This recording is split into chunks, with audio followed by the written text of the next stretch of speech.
if you can demonstrate to your children or to your grandchildren that you can be abundant and be at peace as a rancher, as a farmer, there will be a lot less people exiting the agricultural world. Welcome to the WinEH podcast. This show is focused on empowering ranchers. Whether you're a seasoned rancher or just getting started, we'll guide you on how to use the infinite banking concept as an alternative way to finance your operations. It's a better way to think about money.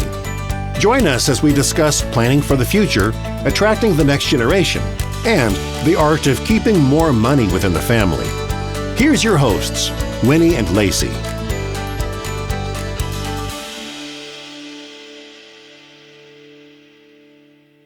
Hey, so glad that you are leaning in with us today because we want to bring light and shed light at the end of a tunnel that is dark for a lot of people. So what are we going to go over today, Miss Lacey? Oh, being a slave to the lenders. And that's a deep well to get into, but we want to talk about why we advocate so much for not being a slave to the lender. Yeah, so a quote that I'm thinking about is from Warren Buffett. And he said, like, the chains of habit are too light to be felt until they are too heavy to be broken. And really, it's just about how it kind of, at first, it's like we're a frog in boiling water. We don't really know that we're slowly becoming a slave. Now, Right. whether you're a rancher or a farmer, it really doesn't matter. I remember, I'll share even just my own personal experience. You know, the first time I was in debt, and that was just shortly after I was 18. And I ended up having a $2,500 debt. And then I paid that off. And that was like on a credit card. And then I remember once I got that paid off, it was then $5,000. And then got that paid off. But I mean, each time it took a little bit longer than the last. But it's interesting to me that when I really think back in hindsight, it just kept doubling.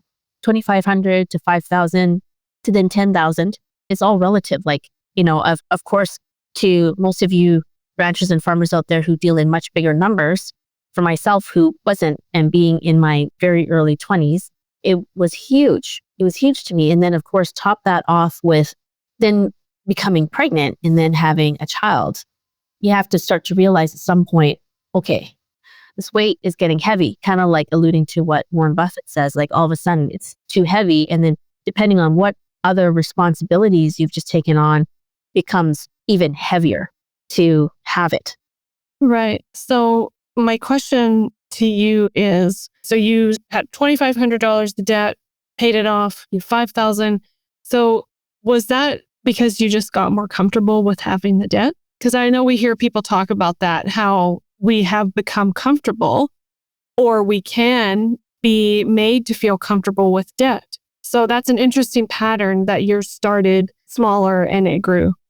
What's interesting about what you're saying is there a development of the fact that we can get very comfortable? Yeah, I guess so. I never really thought about it in that way because, you know, of course, you experience it once and then you think, I don't know, in your mind, whether it's logical or not, it's like, oh, okay, well, I paid it off before, so I guess I can do that again. Mm-hmm. And then I'll just have to pay it back. So you kind of get almost like conditioned into that, how that works. Because whatever you went into debt for whatever reason, there's so many different things that a person can get into debt for, especially if it's on a credit card, for goodness sakes.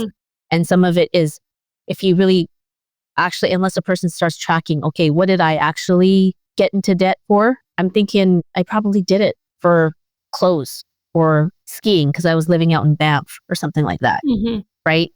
Having fun and, you know, all of those things, right? Not that those things aren't important in our use, but I'm just saying that if you don't know any different and you don't have anyone guiding you, or at least saying, hey, this is the road that you're about to walk on. And yeah, it just becomes so easy. Yeah, I was just looking through Nelson's book here because there was something that he said about this, and I'll find it as we talk. I should bookmark it. I think we have become so comfortable with debt, this is what we've been taught from the beginning of our days, that the bank is where we go to borrow money for the things that we need or want in our lives. So vehicles, homes, if we're talking about agriculture, then your operating line of credit. The bank will float you and for the year so that you can live the lifestyle that you want to live on the farm or the ranch. And I guess do what makes you happy to earn a living. Coming back around, because I really do like this one. There are many great one sentence quotes around being a slave to the lender, but I really do like that one from Warren Buffett, where it's like a chain of habits are too light to be felt until they're too heavy to be broken. And in coming around this discussion, it's not just comfortable. It's actually about like the fear of missing out as well.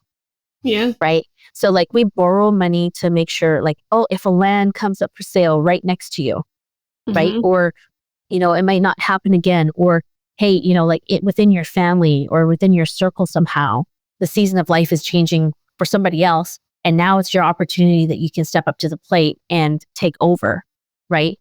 There can be so many ways to justify a purchase, right? And some of it is justifiable, but for the most part, I would say that spending money is more so an emotional reaction for most, right? And the banks have made it extremely easy to rely on them. I mean, there is no doubt the banks have really, over the course of many decades, many decades, they have had the money and the ability to really be a force to reckon with in terms of how we view the bank as our source of, like they're empowered and we're not. If we give our power to the bank, they're going to take more of it. Now, we're not attacking the people that work at the bank, okay? It's just the whole concept, okay? So there's many lovely people that work at the bank, good-hearted. So we're not attacking you. Please don't take it that way. It's just that the system around the banks, it's easy for them. They're seen as, okay, people need money. We're going to set the rules around who we're going to give the money to, right? And we're also going to make it super convenient. So like, if they really want money, there's so many different ways. We're going to give you that credit card, give you that line of credit. We're going to create an app on the phone now. And we're going to just make it super easy so that you can continue to be indebted to us. When it comes to like how easy it becomes, if we need money, the bank is the first thing that we typically think of. We don't think of, oh, can we somehow become our own bank? Can we somehow get into the same position that the bank has for themselves? Yeah. Because it almost seems like not real, not possible. It doesn't even seem like a thing, right? Yeah, exactly. Right. So again, the banks have created this lovely insular world that feels very difficult to escape at times because everyone knows what the system is like. So it feels comfortable, like you were saying. But then there's the reality, the impact on your freedom and how much control you really, really have. I would hazard to say that for a good majority of us, it's slavery. This makes me think of, I don't know why I just thought of this. My mind is strange sometimes. I remember being in college and my best friend, Courtney, we're still such great friends. She purchased her first car and financed it. Tootie. We called her Tootie.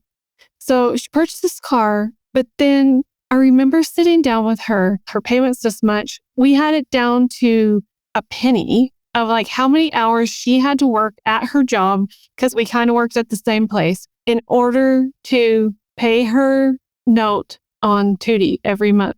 So you do become a slave to the lender. You do become bound by their terms as soon as you sign that agreement.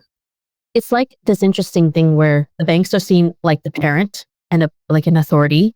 And so you want to there's just more of a discipline, a sense of discipline to follow the rules around what you can do versus I'm sure you apply the very same intelligent thinking of, okay, how many payments is it going to take?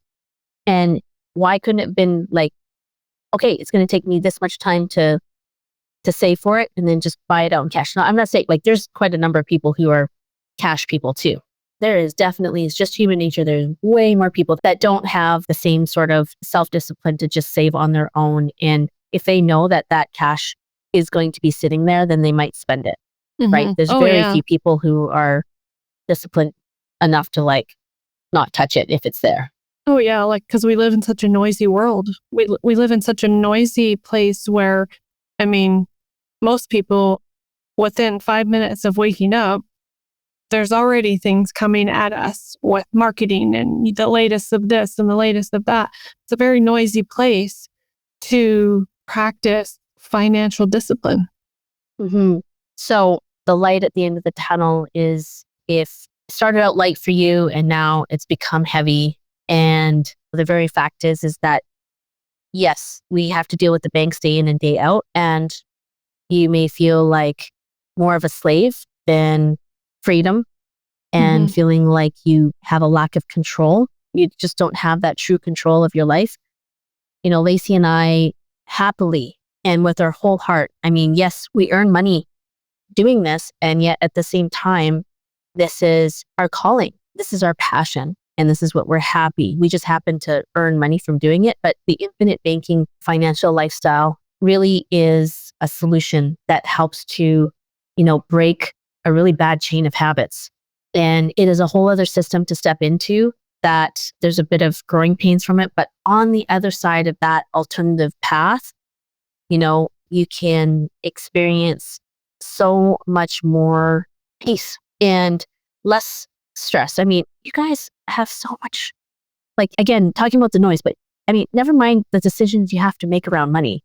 It's all the decisions you have to make on a day-to-day level, and that you have to make them each and every day, because you can't just put off those decisions, right? Some of them, they're instantaneous decisions that you have to react on right away, and there's no other way. Otherwise, you're going to lose even more money, or lose cattle, or lose crop, So as soon as you possibly can, I would urge you guys to run towards finding out about what this is about. Because there's no elevator pitch that we can give you.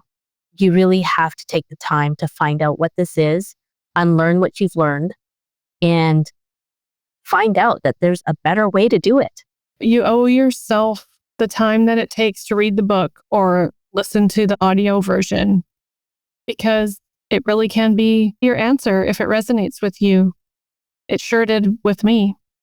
Every single financial decision you make over the course of a lifetime is either going to lead you to feeling like you've been prosperous, because it's when we're in our 60s, 70s, and 80s and 90s that it'll be nicer if we can experience the fruit of your labor rather than feeling like in your 60s, 70s, 80s, and 90s struggling. And being able to, I know for me, if I look ahead and into the future, something that I want is I want to be able to be that place where, hey, I can help the kids, I can help the grandkids, I can be that voice of financial education in their life, to where there's just peace around money and where I have enough, but then there's an overflow so that I'm a giver. I'm very generous. I find myself just always have been generous. And so that's something that if I look to the end and where do I want to be at that place where I have the opportunity to do that. And in really expanding on a different point here is that when you can get into a place where you're not operating from a place of slavery, you can get into that space of what you're talking about, being able to really give like you're talking about, or maybe work on different projects, or maybe give up your time a little bit more. What I'm also thinking about in this very moment is that if you can demonstrate to your children or to your grandchildren that you can be abundant and be at peace as a rancher, as a farmer, there will be a lot less people exiting the agricultural world. Oh, right? yeah. Like the younger generation, I mean, they are watching and they have more places to watch, not just in front of them, but on their screens. Yeah. And the more they see us struggle, why on earth would they want to stick around if they're watching us struggle thinking that, oh, well, there's no money in ranching and farming. Like, look at how stressed out my, XYZ are. So again, another really great reason to be intentional about getting into a place where you can experience a lot more freedom and peace around your money is so that, you guys can really show them what it can really be about. Oh yeah, for sure. Like that's a huge part of it too. So just last month, I went home to Texas to visit, and my mom, she's like, just let me drive you around and show you how much it's changed. And I felt so sad because land and pastures that one used to be a dairy farm when I was a kid, pastures that used to be full of cattle, horses, they're subdivisions now. Like the land's being sold, it's being subdivided, people are moving in massive amounts. And I just felt sad because I'm like, I remember that was a dairy, and I remember driving by and seeing the dairy barn and the whole scenes. And it's just a sad day whenever you see the land being sold and it's no longer agriculture. So we have something very precious and valuable to preserve and protect. Yeah, that's another whole other subject around keeping the power of agriculture in the people's hands. Absolutely.